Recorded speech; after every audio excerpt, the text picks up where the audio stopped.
Hello po mga Kalingap, welcome back po sa aking YouTube channel, Kalingap Dan. And ngayon po ay muli po natin bibisitahin si Christian at si Tristan. Kung naaalala niyo po, medyo matagal na po natin to huling na vlog. Ito po yung magkapatid po na lalaki na nawalan po ng nanay.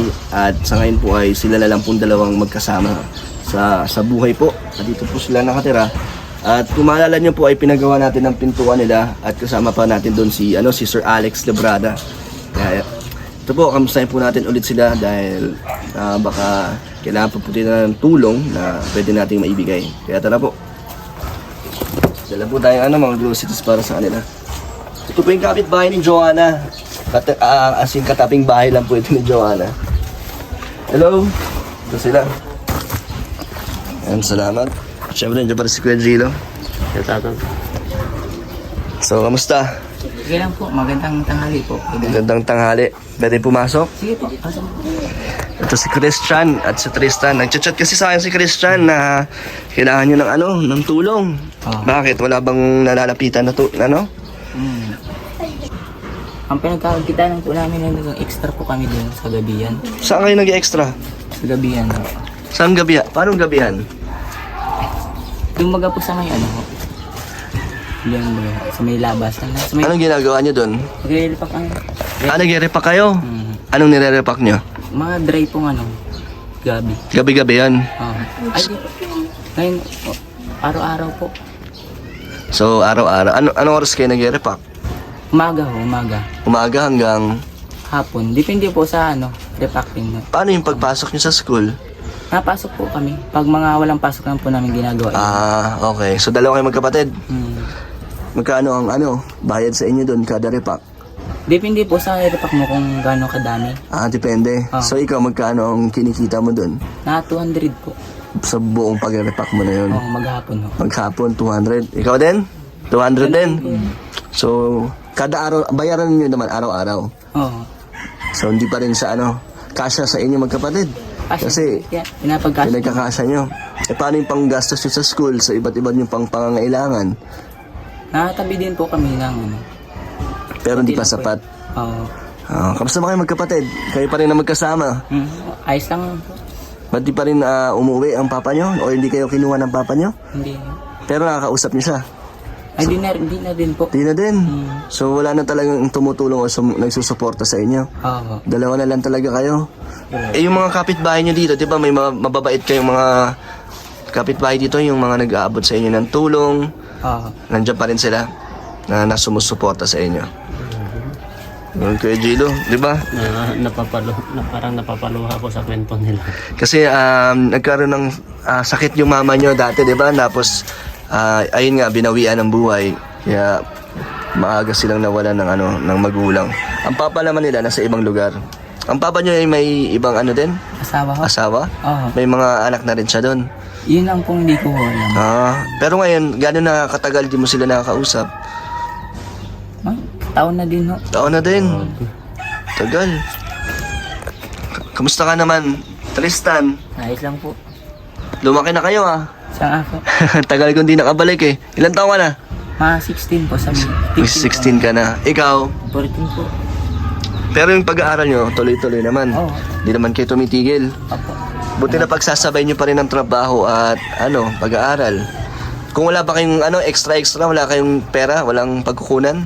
Ay, madami naman pong pwedeng extra dyan. Pero kung hindi kayo mag-extra, wala talaga. Oo. Wala talagang dadating sa inyo na tulong, no? Grabe naman, Kuya Gilo, no? Yan mga dapat Pero may tulong. napunta din po dito yung mga pinsan po ni mama naabot din po kahit pa paano. Gano'ng kadalas naman? Mga sa isang buwan po at 2 beses lang. Pero at least naalala kayo, di ba? Na nag-aabot ng tulong. Kuya Gilo? So, nakakabilib. Dapat mga ganitong tinutulungan kasi nagpupursige sila na mamuhay. Talaga Kahit nagsisikap. Nagsisikap sila. At least sila nag-iiwanan, no? Ganun pa rin kayo, no? Paano ko kayo dati na huling na vlog, ganun pa rin kayo ngayon magkasama. Opo. Mas na kayo, mas matibay na kayo magkapatid. Ang tibay Ang nila. dami nyo ng pinagdaanan. Ano ba ang araw-araw nyo, pinagdadaanan or pangangailangan niyo, Christian? Pagkain? Pang araw-araw, mga panggastos ko sa school, pang baon-baon.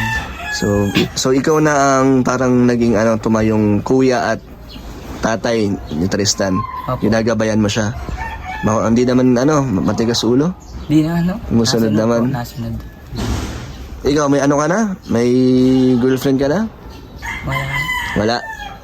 Hindi mo naman naisip na mag-asawa pa. Bata pa. Aral mo. Ikaw, Tristan, ano ang goal mo sa buhay? Di ko po alam kung ano. Ano ba ang pangarap mo? Sundalo. So ngayon nag-aaral ka para maging sundalo. Pero bukod sa pag-aaral, ano pa ba ang saan ka nagpo-focus ngayon? Ano ang priority mo? Ano po? Kapatid mo, kayo lang. Iniisip mo lang kayo magkapatid kung paano kayo survive or mamumuhay sa araw-araw. Bukod doon, ano pa? Siyempre, binata ka, teenager, hindi ka naman ba nag-iisip magbarkada? Hindi naman? Di na po. Ano lang libangan niya dito pag wala kayong pasok? Diyan po sa plaza po. Naglalaro po. Basketball lang. Pag walang mga extra. Wala naman ibang ginagawa. Oo. Christian, di ba dati nung huling punta ko parang may nag-aalaga sa inyo dito, yung may karinderya? Si Tito Bayo? Doon pa rin kayo. Oo. Open pa rin naman po siya sa amin. Binibigyan pa rin kayo ng pagkain, di ba? Binibigyan kayo nun? Opo. Hanggang ngayon nandyan pa rin yung tulong nila. Oo. Kumakain po kami doon. Libre lang. Pero syempre nahihiya din kayo. Tsaka lumalaki na kayo, di ba? Oo. Pero sa kanila okay lang. Kasi mababait talaga yung yung mga nandito nung dating pinupuntahan ko kayo na talagang ginagabayan kayo. Ano masasabi mo sa kanila na hanggang ngayon ay tumutulong pa sila sa inyo? Nagpapasalamat po ako sa kanila dahil po ginagabayan po nila kami dito. Dalawang magkapatid. Yun po. Pero dito, nagluluto din kayo? Sino nagluluto? Kaso kami, pero madalas po. Doon po sa in-extra namin, pakain din po kami. May mga pakain May diskarte talaga sila, Kuya Gilo, kasi may sila, hindi nila iisipin yun. May pagkain ng libre. Ito, may dala ako sa inyo. Buksan mo, Christian. Yan kabilib sa kanila kasi sa kabila ng wala na silang magulang at Hindi yung sila papa nila malayo, hindi na sila umasa. Yun. Nagpupursige silang magkapatid. Tsaka di sila nag-iiwanan magkapatid. Oo. Yan, parang nagaganyan yung loob ko ba. So wala ka ng anak Christian, hindi ka na nag-iisip na may aasahan ka, may lalapitan na tulong. Talagang sarili nyo na talaga, Galing, magaling. Ikaw, ganun ka rin? Pero minsan napapaisip ka ba kung sa buhay nyo ngayon, sa sitwasyon nyo, napapaisip ka minsan na bakit sa ganyang edad mo na nararanasan nyo to? Ano mga iniisip mo? Mga negatibong iniisip. Wala ka naman iniisip na parang sumusuko? Hindi Ay, naman. wala po. Lakas lang ng loob. Tuloy lang. At matibay na lalo, no? May dala ako para sa inyo. Tristan, pwede nyong pang merienda. Itlog. At may 5 kilong bigas dyan. Tapos gatas. Gagatas pa kayo? Ito, mga noodles. Ayan. Ito, madaming delata. Gagamit nyo na yan? Makakain nyo naman sa pag oras na wala kayong pangkain, may stocks kayo. Maraming salamat po sa tulong niyo po dito sa grocery po. Malaking tulong na po ito sa araw-araw po namin na pagkain. Maraming salamat po sa nagbigay po nitong grocery. Makakain na po kami po ng madami. Wow. Buti nagsasalita ka na ngayon. Di ba dati ikaw yung nahihiya? Tapos siya yung lagi kong, di ba? Siya po. Ngayon, siya na yung nakakausap ko. Dapat maging confidence kayo sa sarili nyo, lalo na dalawa na lang kayo magkapatid. Tulungan kayo ba? So Christian, hanggang kailan mo kayang gabayan ang kapatid mo? Hanggang po sa pagtapos na po kami ng pag-aaral sa Hanggat kaya nyo. Oo. Hanggat hindi pa kayo stable or wala pang trabaho, hindi kayo mag-iiwanan. Hindi ho. Hanggat alam nyo hindi pa kaya ng isa. Ang galing. At mahilig ka mag-basketball, di ba? Christian, kung may kahilingan ka, ano yun? Ano po sana kahit bola. Bola! Oo. Ikaw? Hindi na din yun. Sapatos po. Sapatos? Sige, malay nyo. May makanood at matuwa sa inyo. So, bola ang bakit? Wala ba kayong bola? Di ba marami naman kayong kaibigan na may mga bola? O gusto nyo may sarili kayong bola? Sarili ho para di po nagang balik-balik po sa kanila. Pahiram. So, kamusta naman ang pag-aaral nyo? Wala ba kayong mga kailangan bayaran sa school? Meron daw po sabi ng teacher namin. Ano yun? Miscellaneous fee po. Magkano? 585 ba ata yun? 1 bawat isa. 1 year na yun. So, 580 tig isa kayo. Yun lang po alam. Magkano sa'yo? Meron ka din bang babayaran? Parehas lang po yun. Tig 580 kayo. Yun lang ang kailangan nyo. Pag di nyo nabayaran, ano mangyayari? Hindi kayo makakapasok? Sa daw po. Sabi ni ma'am po sa akin, hindi daw po kami makaka-graduate po. Graduating ka na ngayon? Grade 10 po. Mag-grade 11 ka na. So, magka-college ka na. College. Galing Anong kunin mong course? Yun, pinapag-isipan ko pa po. Anong pang pinagpipilian mo? Ano tawag ko, YUMS, gano'n. YUMS po. Ano yun? Kumis? YUMS, mag-criminology o ata. Criminology. So, mo magpulis. Oo. Ikaw naman, sundalo. Ang grade mo na ngayon? Grade 8 po, grade 8 po. So, kaya Jello, bigyan natin sila ng konting pang gastos nila. So, ito, 1,000 pang baon mo, tsaka yung kailangan mong bayaran. At ikaw din, Christian. So, tig 1,000 kayo pang konting gastos nyo, pang baon. Okay naman? Apo. Magagamit ko naman yung yung konting pang baon ko sa inyo. Oo. Salamat po sa pagbigay po nito ng pera. Makakabayad na po kami sa school, yung sa miscellaneous fee. Sa daw po ng teacher namin. Malaking bagay na po ito. Itong tulong niyo po ito. Pera. Ayun siguro, Jello, hingian natin to ng payo dahil may anak din tong lalaki, si Kuya Jello. At ano yung mapayo mo sa kanila, lalo na silang dalawa na lang magkasama? Narinig ko yung kwento nila sa buhay, nakakabagbag damdamin kasi sa sobrang murang edad pa lang ay talaga nagpupursigin na po sila na mamuhay, na dalawa lang sila.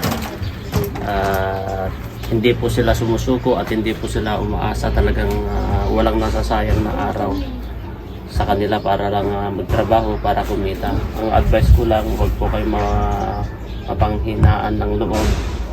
Tama yung ginagawa nyo. Pinapalakas nyo bawat isa, magtulungan kayo magkapatid kasi sabi nyo naman na wala na yung papa nyo, matagal na kayong hindi pinupuntan dito at wala nang tumutulong sa inyo kundi kayo lang dalawa nagtutulungan. Kaya think positive lang at lagi rin kayong manalangin Panginoon kasi siya po talaga ang unang-unang gumagabay. Tapos yung mga kapitbahay, marunong po kayong magpasalamat sa mga bigay na biyaya sa inyo para sa ganun. Hindi po sila magsawa na magbigay ng biyaya sa inyo. Kaya laban lang, may pag-asa. At sana pag-aaral nyo, sige tuloy nyo lang, huwag po kayong mawala ng pag-asa. Kasi kapag nakapagtapos kayo, kayo rin ang aani sa kasipagan nyo. Yun lang po. Anong nararamdaman mo, Christian, or kayong magkapatid na parang kinalimutan na kayo ng tatay nyo? Nakakalungkot naman po dahil po pinabayaan na po kami ng mga magulang po namin. Iniwan po kami ng mama ko. Tapos yung papa ko, iwan po sa amin nagsusuporta. Nakakalungkot lang naman po. Hindi po nila maisip na may anak pa po sila. Pero na-message mo ba siya? Di, wala talaga. nami-message po pero sin lang. Nagsisin naman. Oo. Sinasabi mo ba kung ano yung sitwasyon nyo dito? Kung ano yung mga kailangan nyo? Oo. Tapos hindi talaga Yun na po, di lang na-reply. nagsisin lang. Mm. So ano kaya ang dahilan ang naiisip mo? Ano yung mga katanungan mo sa sarili mo? Bakit gano'n? Siguro pong hindi lang na po niya yung asawa niya ho, yung anak ko hindi. Yung asawa na lang po ata niyang iniatupag. So parang kinalimutan na talaga kayo. Nakakalungkot naman no, kay Jello. Yung time na kapag sobrang lungkot nyo, naalala nyo ba yung mama nyo? Umiiyak ba kayo? Lagi naman po namin naalala si mama. Tapos iniiyak nyo na lang yung problema nyo, mga kapatid, gano'n? At dahil sa sitwasyon nyo, napapaiyak na lang kayo dahil po sa eto, yan nangyari nga sa inyo, yung papa nyo. Pero, Kasi kayo masaya rin naman kapag nagre-reply sana rin niya siya, di ba? kaso wala. Madalas talaga, kasi hanggang ngayon, wala talagang paramdam. Eh, ikaw, ano nararamdaman mo, Tristan? Na ganun nangyayari sa inyo ngayon? Ayos lang po. Lagi nakangiti lang si Anes Tristan eh. Masaya ka naman na kahit ganun yung nangyayari sa buhay niyo ngayon, parang wala na kayong magulang. Masaya ka naman. So, Sa kuya mo, ano masasabi mo sa kuya mo? magpakatatag pong kapatid ko. Sinagabayan mo naman? Tinutulungan mo rin naman siya. So, anong gusto mo? Parang hindi pa niya masyado naintindihan ang lahat. Ito, si Christian, talagang Alam niya na yung mga nangyayari sa paligid niya. So, ikaw, anong gusto mo sabihin sa kuya mo na tumatayo bilang tatay mo? Sana po, huwag po pong asawa lang maaga. Ayaw mo bang maiwan mag-isa? Ayaw po. So, ikaw, Christian, anong gusto mo sabihin sa kapatid mo? Magpatuloy lang po siya sa pag-aral para makapagtapos silang may mga naggagabay din naman po sa amin. Nag-aaral lang po talaga sabay. Yung pagsisikap po. So, kung ano man yung dumadating na blessing sa inyo is huwag nyo sayangin, maliit man o malaki. At saka yung mga tumutulong dyan sa paligid nyo, lagi nyo pasalamatan. At syempre, hindi lang naman kayo dito magtatapos sa katayuan nila, kung ano yung ginagawa nila. May plano naman si Lord sa inyo na talagang antayin nyo lang yung tamang oras. Kaya huwag kayo susuko. Nagsisimba kayo? Oo, pag linggo-linggo. So, lagi kayong magdasal. Oo. So, yun Kuya Gilo. Tayo ay bibisita ulit sa susunod. Pakita natin sa mga viewers natin yung ginagawa niyong pagre-repack. Bukod pa sa pagre-repack, may mga iba pa kayong extra-extra? Sa tubigan po. Tubigan? Ano ginagawa niyo doon? Nagbubuhat po ng Nagde-deliver kayo ng mga tubig? Pero madalas lang po doon ang extra. Doon po talaga sa gabihan po ang parang araw-araw na po may trabaho doon. Sige, sa susunod, okay na ba na isama niyo ako doon para makita natin yung ginagawa niyo? Ako. Ayan. So, ang gusto niyo sabihin sa aking pagbisita ulit sa inyo? Magbabay na kayo. Baway po. Maraming salamat din sa tulong. Maraming salamat po sa tulong niyo po at mga grocery. Ayan, so, babay na. Salamat ulit kay Gilo. Ito pala yung ginawa natin pinto, oh. Ginawa ni Alex, ni Kuya Alex. Parang basag na. Hindi, yan yung lumang pinto kasi. Tapos kinabit lang ni Kuya Alex. Kasi nakatanggal. So, Bagsak po yan. kinabit ni Sir Alex Librada yan. Meron na silang tuntuan. Dati kasi wala, di ba? Parang tinatakip nyo lang yan. Yeah, ayos na ayos pa rin ang gawa ni Sir Alex. Grabe. Ano ba dito? Di ba tumutulong mga pag umuulan? Nababasa kayo dito? Ay, hindi po ang pang tulong. Pero po sa higaan. Pero nababasa pa rin kayo sa loob, di ba? Basa. Nababasa kayo. Wala bang kuryente dito? Pag alas 6 po. May kuryente na. Paano kung umuulan? Nababasa yung mga wirings, oh. Ay, di po napapatakan yan. Kailangan may natulong. So parang sanay na kayo na may tulo dito pag umuulan. Sa sunod nga po, tatakpan ko yan. Anong kailangan nyo? Pawid? Pawid. Pawid lang, okay na, no? Oo. Buti dito pa rin kayo nakatira, no? Sa inyo naman tong lupa, no? Bigay po ito nung kapitan po sa Sa inyo. bigay na ho talaga. Kamusta ba sitwasyon nyo dito sa bahay nyo? Okay naman? Wala namang yung mga gamit nyo, ligtas na? Kaya po nakawala dyan. Wala naman. So yan, pambayad nyo na sa school nyo. At yung tira ay pangdagdag nyo sa pangbaon-baon nyo. So ayun, babay na. Thank you po sa mga tulong po nyo. Maraming salamat po. Salamat po sa nagbigay po ng grocery. Sige, next time ulit. Sige po. Balik tayo dito. Baway. So yung mga kalingap, muli natin nabisita si Christian at si Tristan. Panoorin niyo po ang mga past ating video sa kanila. Matagal na po yun pero yun po din po nagsimula yan, kaya ngayon muli po natin sila nabalikan. So, sa mga gusto po magpaabot ng tulong, message kayo sa aking Facebook page. Kalingap Dan po. Thank you so much, Kuya Gino, sa pagsama. Yan. Support, Gilo Max TV po. Gilo Mag-CB, makakasipag din po mag-charity. Supportahan niyo po. Thank you po mga kalingap. Bye-bye po. God bless po.